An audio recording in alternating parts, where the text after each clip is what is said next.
Hello mga mare, ito yung aking second day na pagjo-jogging. So ayan, samahan niyo ako for today's video. Mag-i-intro muna tayo. Hello mga madam chismosa, kabako chismosa at palimit chismosa dyan. Ito yung ganap ng aking buhay ngayon. Halina't samahan niyo ako at panoorin yung aking video. Hindi yung lagi na lang tayo ni chichismis at ako lagi yung tinatap. Hoy, hala, syalan. Talagang ano yun, famous ka girl. So ito na nga, pangalawang araw ko na rin itong pagja-jogging. Alam nyo ba, kahit papano hindi ko na nararamdaman talaga na masakit na yung aking katawan. Ganoon naman talaga, sa umpisa lang daw yan masakit. Pero pag nasanay na yung katawan mo, eh mawawala na rin. Pero alam nyo naman mga mari, hindi ko naman talaga inaaraw-araw mag-jogging. Kasi nga bawal nga rin din sa akin. Gawa nga rin ng mababa talaga yung aking matres. Lalo na nga yung mga exercise na masyadong nai-intense.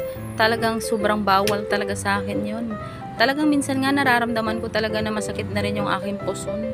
Pero okay lang, go lang, laban lang, ganun.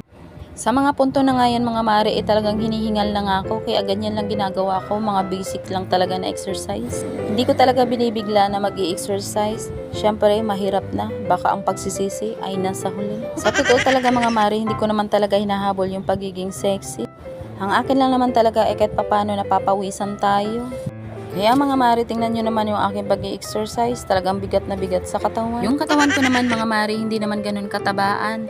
Ang akin lang talaga pinoproblema dito minsan ay yung puson ko. Mga mare, pakiramdam ko talaga ay parang patulis na rin. Katulad ng mga chismosa dyan sa kanto. Chill. Whoops, hinahinay lang sa pagre-react mga mare. Baka mamaya talagang magagalit na naman kayo. Wala pa nga akong pinapangalan. Oo nga pala mga mare, dito lang ako nag-i-exercise banda sa simbahan, sa may gilid. Mahangin kasi dito at saka malilim pa. Kaya ayan, dito talaga kami nag-i-exercise. Dito kasi banda sa amin ay walang part dito. Malayo-layo talaga yung mga part dito. Kaya ayan, kahit mag-jogging ka nga sa highway ay talagang di mo rin magawa. Lalo na sa mga sasakyan na makasalubong mo, ang lakas ba naman magpatakbo ng mga sasakyan. Pakiramdam mo talaga ay masasagi ka.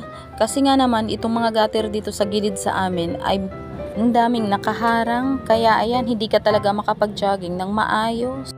Hindi lang talaga mga sasakyan ang poproblemahin mo dito, pati yung alikabok, langhap mo na rin. Kaya nga ako dinidiskartihan ko na lang talaga pag nagja-jogging at mag-exercise dito na lang talaga banda sa may simbahan sa amin. Ang kinagandahan lang talaga dito sa may simbahan ay sobrang tahimik. Ngayon ginagawa ko talaga mga mare, sa isang linggo 3 beses na lang talaga ako nagja-jogging.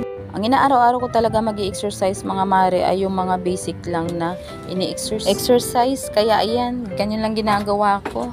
Kahit papano ay pinapawisan pa rin tayo. Hindi yung lagi na lang tayo sa kama pinapawisan. Hoy, syalan! Ano na naman yung iniisip mo? Ang dumi-dumi na naman.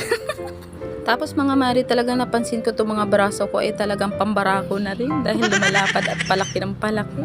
Gawa nga siguro na nandito nga lang tayo sa bahay. Alam nyo naman dito sa bahay, talaga ang daming trabaho. Puro buhat dito. Kulang na lang talaga si Boss Ruben yung bubuhatin ko. Huy, syalan! Ang kulit talaga nitong nagagawa kong pasyalan-syalan dahil nahawa na rin sa theory. Paano ba naman kasi itong bata na to lagi na lang dito sa tabi ko kahit anong ginagawa ko ay nakadikit talaga. Ewan ko ba, manang-mana talaga sa ina na naging chismosa na rin. Hala, syalan! Kaya ayan yung mga ganap natin ngayon for today's video. Sana ay nag-enjoy kayo sa panonood mga mare.